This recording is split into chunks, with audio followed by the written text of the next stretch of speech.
Hello student, welcome to Seva Pathshala. আজি তোমালোকৰ class 10 ৰ অৰ্থনীতি বিজ্ঞানৰ যেটো প্ৰথম চেপ্টাৰ আছে মুদ্ৰা আৰু বেংক ব্যৱস্থা।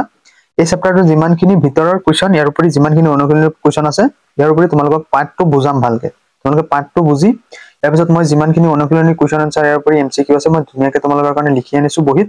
তোমালোকে সেইখিনি নোটস ধুনীয়াকৈ লিখি লবা বহিত আৰু সেইখিনি পৰীক্ষাত লিখিবা চাবা 1 মাৰ্কো কাটিব নোৱাৰে। মই ধুনীয়াকৈ তোমালোকৰ কাৰণে টুৰা পইণ্ট হিচাপে লিখি আনিছো।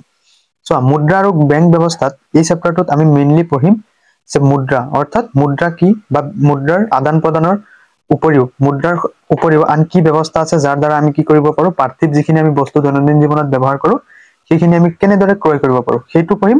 ইয়াৰ পিছত আমি পঢ়িম যে বেংক ব্যৱস্থাত বিভিন্ন ধৰণৰ বাণিজ্যিক বেংক ইয়াৰ উপৰি যিমান বেংক আছে সেই বেংকসমূহৰ বিষয়ে আমি পঢ়িম। চোৱা ফাৰ্স্ট আমি এইটো চেপ্টাৰত আলোচনা কৰিব লগা বিষয়টো হ'ল যে বিনিময় প্ৰথা আৰু ইয়াৰ সুবিধাসমূহ। বিনিময় প্ৰথা মানে কি এটা বস্তুৰ খাল সলনি কৰা। চোৱা আগৰ দিনত মানুহৰ কি নাছিল টকা পইচা নাছিল গতিকে কি এটা সামগ্ৰীৰ সলনি আন এটা সামগ্ৰীৰ ব্যৱহাৰ কি কৰিছিল খাল সলনি কৰি লৈছিল। ধৰি লোৱা যে তোমাৰ ওচৰত ছাগলী আছে আৰু এজনৰ হাতত কি আছে ধান আছে। এতিয়া কি ছাগলী থকা মানুহজনৰ ধানৰ প্ৰয়োজন গতিকে কি কৰিব ছাগলীজনী ধান থকা মানুহজনক দিব দি কিনে ধান লৈ ল'ব। সেইটো হ'ল কি বিনিময় প্ৰথা বা বস্তুৰ সলনি আন বস্তু লোৱা। ঠিক আছে। ইয়াৰ পিছত মুদ্ৰাৰ ক্ৰমবিকাশ পঢ়িম যে মুদ্ৰা কেনেদৰে কি হৈছে বা মুদ্ৰাৰ হেৰি।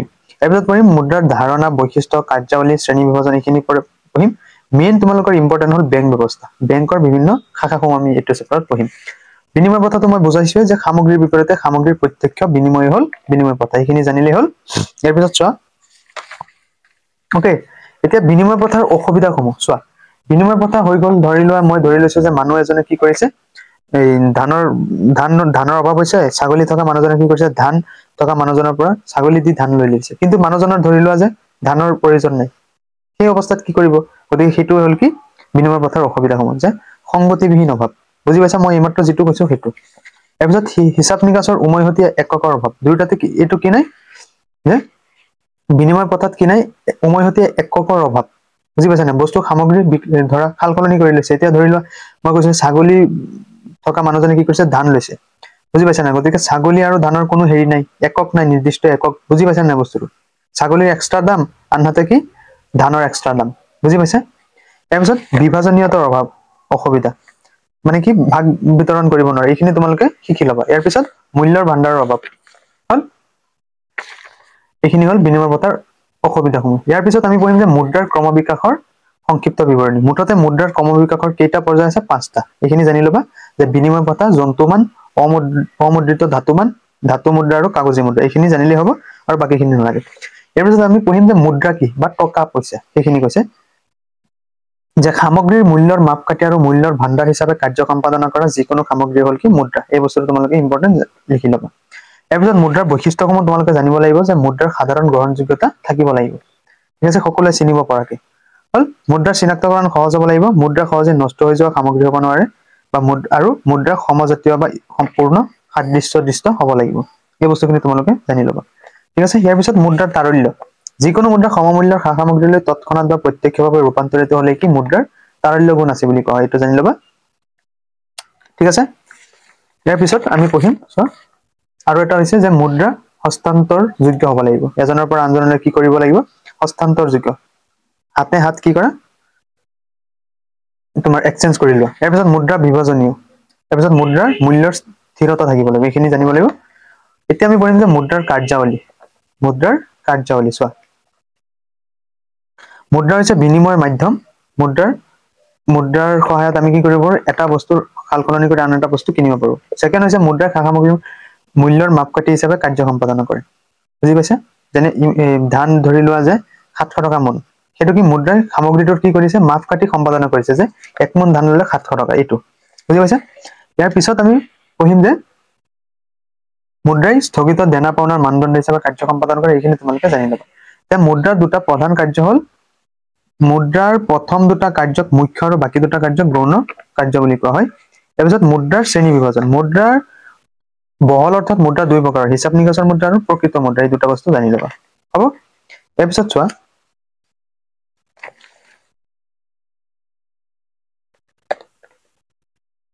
তোমালোকে ইম্পৰ্টেন্টৰ ভিতৰত এইটো জানিব লাগিব যে ধাতুগত মুদ্ৰা সোণ বা ৰূপৰ গ্ৰহণযোগ্যতা আছে। বিনিময়ৰ মাধ্যম হ'লে ধাতুগত মুদ্ৰাৰ প্ৰচলন হয়। এইখিনি তোমালোকে জানি ল'বা। ইয়াৰ পিছত প্ৰতীক মুদ্ৰাটো হ'ল আটাইতকৈ ইম্পৰ্টেণ্ট। যি মুদ্ৰাৰ প্ৰদৰ্শিত মূল্য বা খোদিত মূল্য বা লিখিত মূল্য ইয়াৰ অন্তৰ্নিহিত মূল্য বা ধাতুগত মূল্যতকৈ অধিক সেই মুদ্ৰা হ'ব প্ৰতীক মুদ্ৰা হ'ব। ইয়াৰ পিছত তোমালোকে মুদ্ৰাৰ অসুবিধাসমূহ এইখিনি জানি ল'বা। এইখিনি আমাৰ প্ৰশ্নত আছে, এইখিনি লিখি আনিছো। ইয়াৰ পিছত বেংক। বেংকত তোমালোকে কেন্দ্ৰীয় বেংকটো মোষ্ট ইম্পৰ্টেণ্ট, সেইটো জানি ল'বা। চোৱা, প্ৰথমটো বেংক ভাৰতবৰ্ষত কিমান 1770 চনত, এইটো জানি ল'বা। এইটো খুব এমচিকিউ আহে। বেংকটোৰ নাম কি আছিল? Bank of Hindustan. 1770 চনত প্ৰথম বেংক স্থাপন হৈছিল ইণ্ডিয়াত হ'ব। ইয়াৰ পিছত তোমালোকে কেন্দ্ৰীয় বেংক এইখিনি ধুনীয়াকৈ জানিব, ভেৰি ইম্পৰ্টেণ্ট। কেন্দ্ৰীয় বেংকে কি কৰে?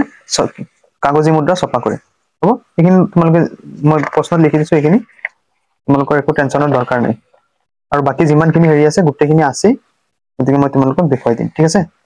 এতিয়া নাবাৰ্ডটো জানিব লাগিব যে গ্ৰামীণ যিখিনি হেৰি আছে, কৃষক আছে, যিকেইজন কৃষক আছে বা বিনিয়োগ উৎপাদন সৈতে জড়িত আছে, সেইবোৰ শীৰ্ষ বিত্ত যোগানকাৰী প্ৰতিষ্ঠান হ'ল নাবাৰ্ড, এইটো জানিব লাগিব হ'ব। এতিয়া আমি বলা অনুশীলনী কুৱেশ্যনখিনি আলোচনা কৰো। অনুশীলনী কুৱেশ্যনখিনি কৰিলেই চোৱা পাঠৰ যিমান ভিতৰৰ কুৱেশ্যন আছে গোটেইখিনি হৈ যাব, ঠিক আছে। এতিয়া চোৱা, আমি অনুশীলনী কুৱেশ্যন আলোচনা কৰিম যে অতি চমু উত্তৰৰ প্ৰশ্ন, বিনিময় প্ৰথা কি? সামগ্ৰীৰ বিপৰীতে সামগ্ৰীৰ প্ৰত্যক্ষ বিনিময় হ'ল বিনিময় প্ৰথা। নেক্সট চোৱা 2 নম্বৰ, যে মুদ্ৰা কি? সামগ্ৰীৰ মূল্যৰ মাপকাঠি আৰু মূল্যৰ ভাণ্ডাৰ হিচাপে কাৰ্য সম্পাদন কৰা যিকোনো সামগ্ৰী হ'ল মুদ্ৰা। 3 চোৱা, যে মুদ্ৰাৰ এটা মুখ্য কাৰ্য উল্লেখ কৰা। মুদ্ৰা হৈছে বিনিময়ৰ কি? মাধ্যম। ইয়াৰ পিছত যে অবিহিত মুদ্ৰাৰ এটা উদাহৰণ দিয়া। উত্তৰ, অবিহিত মুদ্ৰাৰ এটা উদাহৰণ হৈছে চেক মুদ্ৰা। 5 চোৱা, যে প্ৰতিনিধিত্বমূলক কাগজী মুদ্ৰা কি? উত্তৰ চোৱা, যে যি কাগজী মুদ্ৰা বিনিময়ৰ মাধ্যম হিচাপে সমমূল্যৰ সোণ বা ৰূপলৈ পৰিৱৰ্তিত হয় সেইবোৰক কাগজী মুদ্ৰাক প্ৰতিনিধিত্বমূলক কাগজী মুদ্ৰা বোলে। 6 নম্বৰ কুৱেশ্যন, যে বেংক কি? চোৱা, বেংক এবিধ বিত্তীয় অনুষ্ঠান যি ঋণৰ ব্যৱসায় কৰে। 7 চোৱা, যে ভাৰতীয় ৰিজাৰ্ভ বেংক কোন চনত স্থাপিত হৈছিল? উত্তৰ 1935 চনত। 8 চোৱা, যে চলিত আমানত কি? উত্তৰ, বাণিজ্যিক বেংকৰ এটা ভাগ। চলিত আমানত হ'ল বাণিজ্যিক বেংকে সঞ্চয় সংগ্ৰহ কৰা এটা ব্যৱস্থা। এতিয়া চমু উত্তৰৰ প্ৰশ্নৰ প্ৰথম কুৱেশ্যন চোৱা, যে সংগতিবিহীন অভাৱে বিনিময় প্ৰথাত কিদৰে সমস্যাৰ সৃষ্টি কৰে? উত্তৰ, প্ৰথম কয় ধান উৎপাদন কৰিছে আৰু কৰ কুঁহিয়াৰৰ প্ৰয়োজন হৈছে। দ্বিতীয়তে ক্ষয় কুঁহিয়াৰ উৎপাদন কৰিছে, কৰ ধানৰ প্ৰয়োজন হৈছে। দুয়োৰে অভাৱৰ সংগতি থকা বাবে দুয়োৰে মাজত বিনিময় সম্ভৱ হৈছে। ধৰি লোৱা হ'ল খৰ ধানৰ প্ৰয়োজন হোৱা নাই আৰু ক্ষয় মাছে বিচাৰিছে, তেনে অৱস্থাত ক আৰু খৰ মাজত বিনিময় হ'ব নোৱাৰে। 2 চোৱা, যে মূল্যৰ ভাণ্ডাৰ বুলিলে কি বুজা? উত্তৰ, মূল্য বুলিলে সা সামগ্ৰীৰ মূল্য বুজিব লাগিব। সামগ্ৰীবোৰ বেছি দিন নিটিকে। মাছ, গাখীৰ, কণী ইত্যাদি বেছি দিন সাঁচি ৰাখিব নোৱাৰি। বেছি দিন সাঁচি থলে সেইবোৰ নষ্ট হৈ যাব। বিনিময় প্ৰথাত মূল্যৰ ৰূপত সামগ্ৰীৰ ভাণ্ডাৰ সঞ্চয় কৰিব লাগিব। আনহাতে সামগ্ৰীৰ ভাণ্ডাৰ সঞ্চয় কৰি ৰখাটো সুবিধাজনক নহয়। 3 চোৱা, মুদ্ৰাৰ কোনটো বৈশিষ্ট্য সবাতোকৈ গুৰুত্বপূৰ্ণ আৰু কিয়? উত্তৰ, মুদ্ৰাৰ সাধাৰণ গ্ৰহণযোগ্যতা থাকিব লাগিব, নহলে মুদ্ৰা বিনিময়ৰ মাধ্যম হ'ব নোৱাৰে। মুদ্ৰাৰ বৈশিষ্ট্যসমূহৰ ভিতৰত এইটোৱেই সবাতোকৈ গুৰুত্বপূৰ্ণ বৈশিষ্ট্য। বিনিময়ৰ মাধ্যম হিচাপে সাধাৰণ গ্ৰহণযোগ্যতা সূত্ৰ মুদ্ৰা এবিধ সামগ্ৰী যাৰ সহায়ত সকলো বস্তু আৰু সেৱা সামগ্ৰীৰ মূল্য প্ৰকাশ কৰা হয়। 4 চোৱা, মুদ্ৰাৰ তাৰল্য গুণ কি? উত্তৰ, যিকোনো মুদ্ৰা সমমূল্যৰ সা সামগ্ৰীলৈ তৎক্ষণাৎ আৰু প্ৰত্যক্ষভাৱে ৰূপান্তৰিত হলে মুদ্ৰাৰ তাৰল্য গুণ আছে বুলি ক'ব লাগিব। 5 চোৱা, যে মুদ্ৰা সা সামগ্ৰীৰ মূল্যৰ উমৈহতীয়া মাপকাঠি ব্যাখ্যা কৰা। মুদ্ৰাই সা সামগ্ৰীৰ মূল্যৰ মাপকাঠি হিচাপে কাৰ্য সম্পাদন কৰে। সকলো আৰ্থিক সামগ্ৰীৰ মূল্য আছে, মুক্ত সামগ্ৰীৰহে মূল্য নাথাকে। আমি সেৱন কৰা বতাহ, সূৰ্যৰ ৰশ্মি, নৈৰ পানী ইত্যাদিৰ বাবে মূল্য দিব নালাগে। যিবোৰ সামগ্ৰীৰ বজাৰত বেচা কিনা হয় সেইবোৰ সামগ্ৰীৰ মূল্য আছে। মুদ্ৰা ৰূপত প্ৰকাশ কৰা সামগ্ৰীৰ বিনিময় মূল্যই হ'ল সামগ্ৰীটোৰ দাম। মুদ্ৰা সামগ্ৰীৰ মূল্যৰ উমৈহতীয়া মাপকাঠি, কাৰণ সকলো আৰ্থিক সামগ্ৰীৰ মূল্য মুদ্ৰা ৰূপত প্ৰকাশ কৰা হয়। 6 চোৱা, যে সসীম বিহিত আৰু অসীম বিহিত মুদ্ৰাৰ পাৰ্থক্য কি? উত্তৰ, যি মুদ্ৰাৰ গ্ৰহণযোগ্যতা বিধিসন্মত সেই মুদ্ৰাৰ বিহিত মুদ্ৰা।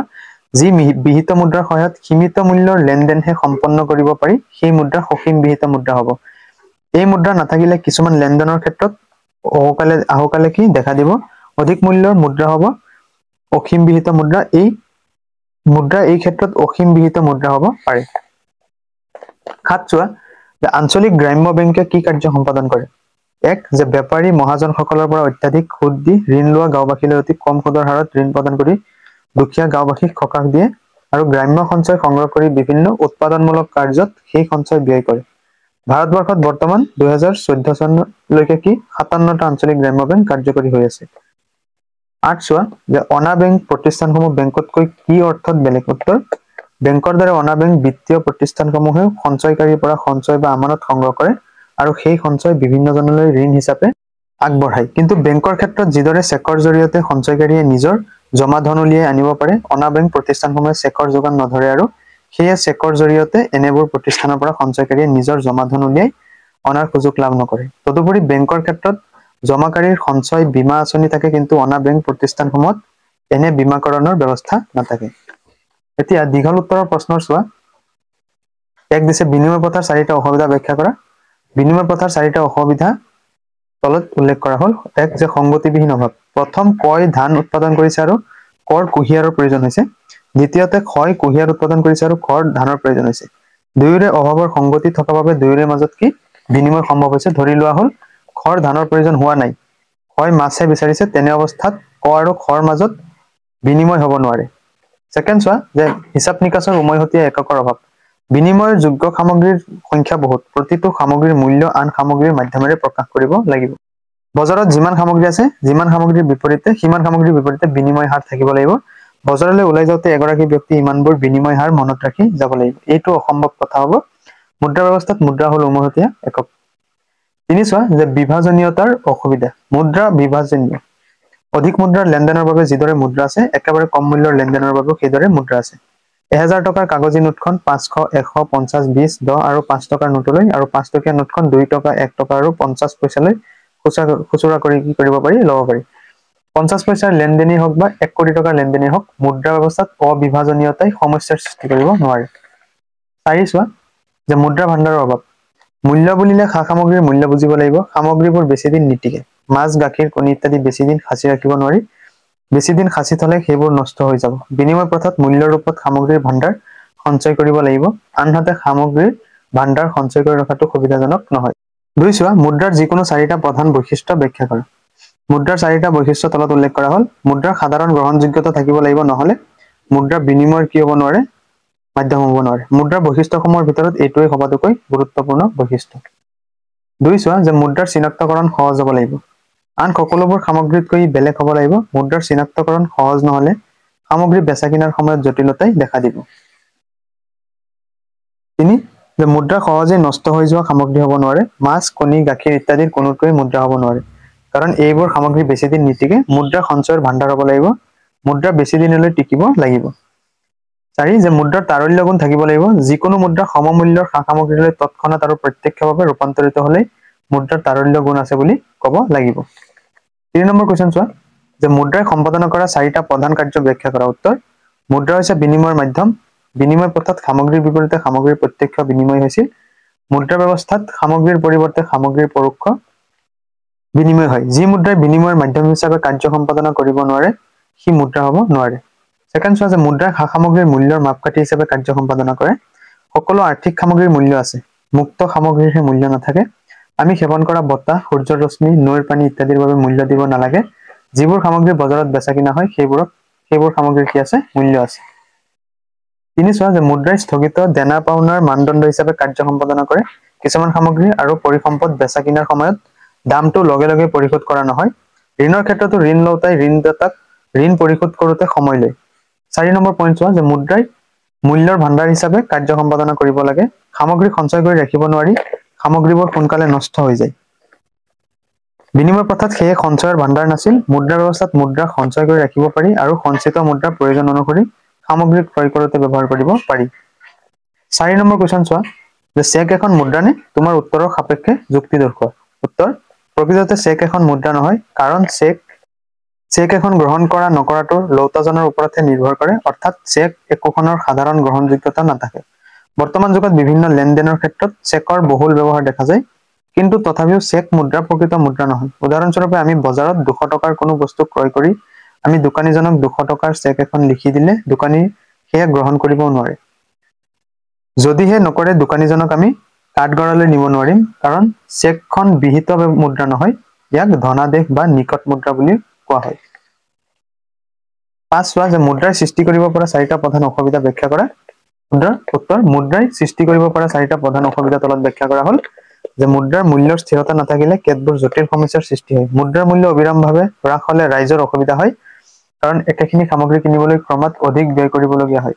বিশেষকৈ সীমিত আয়ৰ লোকসকল আৰ্থিকভাৱে জুৰুলা হয়। ঠিক সেইদৰে সামগ্ৰীৰ মূল্য অতিপাত কমি গ'লে, অৰ্থাৎ মুদ্ৰাৰ মূল্য বৃদ্ধি হ'লে উৎপাদনকাৰীয়ে লোকচান ভৰিবলগীয়া হয় আৰু উৎপাদন হ্ৰাস হ'লে নিবনুৱাৰ সৃষ্টি হয়। ছেকেণ্ড, যে মুদ্ৰা অৰ্থনৈতিক সম্পদ আৰু আয় একত্ৰীকৰণৰ এবিধ আহিলা হ'ব পাৰে। মুদ্ৰা সৰ্বস্ব অৰ্থনীতিত মুদ্ৰা অৰ্থনৈতিক ক্ষমতা আহৰণৰ উপায় হৈ পৰে। ই সামাজিক বৈষম্য সৃষ্টি কৰে। থাৰ্ড চোৱা, যে মুদ্ৰাৰ প্ৰতি থকা দুৰ্বলতাই সামাজিক মূল্যবোধৰ অৱক্ষয়ৰ কাৰণ হ'ব পাৰে। দুৰ্নীতি, অনিয়ম, অবিচাৰৰ গুৰিতেই মুদ্ৰা বুলি ক'লে অত্যুক্তি কৰা নহ'ব। 4 নম্বৰ পইণ্ট, যে মুদ্ৰাৰ পৰা কলা মুদ্ৰাৰ সৃষ্টি হয়। কলা মুদ্ৰা অৰ্থনৈতিক অপৰাধ যেনে আয়কৰ ফাঁকিৰ সৈতে জড়িত। এনেবোৰ অপৰাধৰ ফলত চৰকাৰে ৰাজহ হেৰুৱাব লগা হয়। 6 নম্বৰ কুৱেশ্যন চোৱা, যে কেন্দ্ৰীয় বেংকৰ 4টা প্ৰধান কাৰ্য ব্যাখ্যা কৰা। উত্তৰ, কেন্দ্ৰীয় বেংকৰ 4টা প্ৰধান কাৰ্য তলত উল্লেখ কৰা হ'ল। যে কেন্দ্ৰীয় বেংকে কাগজী মুদ্ৰা ছপা কৰে। কেন্দ্ৰীয় বেংকৰ এইটো একচেটিয়া অধিকাৰ, বাকী কোনো বেংকৰ এই অধিকাৰটো নাই। ছেকেণ্ড, যে কেন্দ্ৰীয় বেংকে আমানত মুদ্ৰা বা ঋণ মুদ্ৰাৰ পৰিমাণ নিয়ন্ত্ৰণ কৰে। এই মুদ্ৰা দেশৰ সৰ্বমুঠ মুদ্ৰাৰ এক বৃহৎ অংশ। কেন্দ্ৰীয় বেংকে ঋণ নিয়ন্ত্ৰণ ব্যৱস্থাৱলী গ্ৰহণ কৰি বাণিজ্যিক বেংকসমূহৰ ঋণ প্ৰদান ক্ষমতা নিয়ন্ত্ৰণ কৰিব পাৰে। থাৰ্ড চোৱা, যে কেন্দ্ৰীয় বেংকে বেংকসমূহৰ বেংক হিচাপে কাৰ্য সম্পাদন কৰিব লাগে। গোটেইবোৰ বেংকৰ হিচাপ নিকাচ কেন্দ্ৰীয় বেংকে পৰীক্ষা কৰে। কেন্দ্ৰীয় বেংক অন্যান্য বেংকৰ বিপদৰ বন্ধু। আৰ্থিক সংকটৰ সময়ত কেন্দ্ৰীয় বেংকেই বেংকসমূহৰ বাবে শেষ আশ্ৰয়স্থল।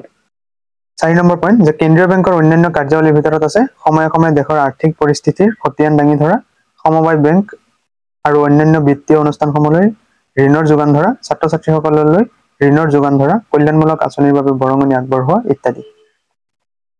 7 নম্বৰ কুৱেশ্যন চোৱা, যে বাণিজ্যিক বেংকে সম্পাদনা কৰা দুটা প্ৰধান কাৰ্য ব্যাখ্যা কৰা। উত্তৰ, বাণিজ্যিক বেংকে সম্পাদনা কৰা দুটা প্ৰধান কাৰ্য হ'ল, যে বাণিজ্যিক বেংকে সঞ্চয় সংগ্ৰহ কৰে। বাণিজ্যিক বেংকসমূহে ঋণৰ যোগান ধৰে। কৃষক, উদ্যোগপতি, কাৰিকৰ, ঠেলা চালক, ৰিক্সা চালককে ধৰি সমাজৰ বিভিন্ন শ্ৰেণীৰ লোকে বাণিজ্যিক বেংকৰ পৰা ঋণ লাভ কৰে।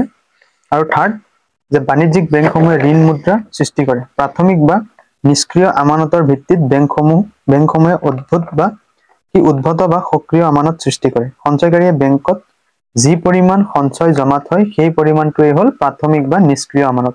প্ৰাথমিক আমানত এটা অংশ জমা ৰাখি বাকীখিনি বেংকসমূহে ঋণ হিচাপে আগবঢ়ায়।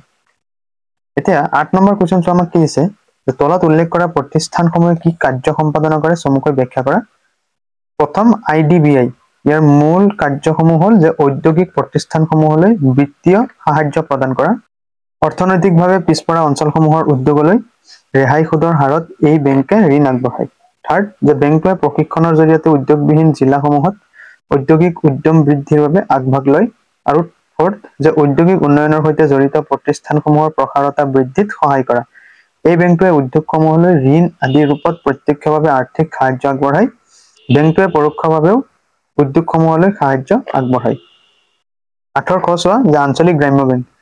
এই বেংকে সম্পাদন কৰা মূল কাম দুটা হ'ল, বেপাৰী মহাজনসকলৰ পৰা অত্যাধিক সুদ দি ঋণ লোৱা গাঁওবাসীলৈ অতি কম সুদৰ হাৰত ঋণ প্ৰদান কৰি গাঁওবাসীক সকাহ দিয়া আৰু গ্ৰাম্য সঞ্চয় সংগ্ৰহ কৰি বিভিন্ন উৎপাদনমূলক কাৰ্যত সেই সঞ্চয় ব্যয় কৰা। ভাৰতবৰ্ষত বৰ্তমান 57টা আঞ্চলিক গ্ৰাম্য বেংক কাৰ্যকৰী হৈ আছে। এতিয়া চমু টোকাৰ ভাৰতটো চোৱা, যে কৃষি আৰু গ্ৰাম্য উন্নয়নৰ ৰাষ্ট্ৰীয় বেংক। ইয়াত লিখিবা যে গ্ৰাম্য ঋণৰ ক্ষেত্ৰত ৰিজাৰ্ভ বেংকে যিবোৰ কাৰ্য সম্পাদন কৰিছিল সেই আটাইবোৰ কাৰ্য নাবাৰ্ডলৈ হস্তান্তৰ কৰা। এতিয়া নাবাৰ্ডৰ মূল কাৰ্যসমূহ হ'ল, এইটোৱে হ'ল কৃষি আৰু গ্ৰাম্য উন্নয়নৰ। লিখিবা প্ৰথম, যে গাঁও অঞ্চলত যিমানবোৰ অনুষ্ঠান বিনিয়োগ আৰু উৎপাদনৰ সৈতে জড়িত হৈ আছে সেইবোৰৰ শীৰ্ষ বিত্ত যোগানকাৰী প্ৰতিষ্ঠান হ'ল নাবাৰ্ড। ঋণ প্ৰদান প্ৰক্ৰিয়া, আঁচনি পুনৰীক্ষণ আৰু পৰ্যালোচনা, প্ৰশিক্ষণ আদিৰ সুদৃঢ়কৰণ কল্পে নাবাৰ্ডে ব্যৱস্থা গ্ৰহণ কৰে। সকলোবোৰ বিত্তীয় প্ৰতিষ্ঠান ভাৰত চৰকাৰ, ৰাজ্য চৰকাৰ, ৰিজাৰ্ভ বেংক ইত্যাদিৰ সৈতে নাবাৰ্ডে সমন্বয় ৰক্ষা কৰে। এতিয়া ঘ চোৱা, যে ভাৰতীয় ক্ষুদ্ৰ উদ্যোগ উন্নয়ন বেংক। 1 নম্বৰত লিখিবা যে ক্ষুদ্ৰ উদ্যোগসমূহৰ বাবে উন্নত প্ৰযুক্তিবিদ্যা আৰু আধুনিকৰণৰ ব্যৱস্থা কৰা। ক্ষুদ্ৰ উদ্যোগ খণ্ডত উৎপাদিত সামগ্ৰীৰ বাবে বজাৰৰ সুবিধা কৰি দিয়া। অৰ্ধনগৰ এলেকাত ক্ষুদ্ৰ উদ্যোগসমূহত অধিক নিয়োগৰ ব্যৱস্থা কৰি গাঁও আৰু অৰ্ধনগৰ এলেকাৰ পৰা চহৰলৈ জনসংখ্যাৰ বহিৰ্গমন ৰোধ কৰা। আৰু ৰাজ্যিক বিত্ত নিগম, ঔদ্যোগিক নিগম, ব্যৱসায়িক বেংক, সমবায় বেংক আৰু আঞ্চলিক গ্ৰাম্য বেংকসমূহলৈ অৰ্থ সাহায্য আগবঢ়োৱা এই অনুষ্ঠানবোৰৰ যোগেদি ক্ষুদ্ৰ উদ্যোগলৈ ঋণ আগবঢ়োৱা। গতিকে ষ্টুডেণ্ট তোমালোকৰ মুদ্ৰা আৰু বেংক ব্যৱস্থা এই চেপ্টাৰটোৰ যিমানখিনি অনুশীলনী কুৱেশ্যন ইয়াৰ উপৰি ভিতৰৰ কুৱেশ্যন আনচাৰখিনি আছিল গোটেইখিনি আলোচনা কৰা হ'ল। গতিকে নেক্সট ক্লাছত আমি বাকী যিমানখিনি চেপ্টাৰ আছে তোমালোকৰ সেইখিনি কৰাম। গতিকে আজিৰ ক্লাছত তোমালোকে আজিৰ ভিডিঅ'টোত লাইক কৰি আমাৰ সেৱা পাঠশালা ছাবস্ক্ৰাইব কৰি ৰাখিবা। গতিকে আজিলৈ আহিছোঁ। Thank U.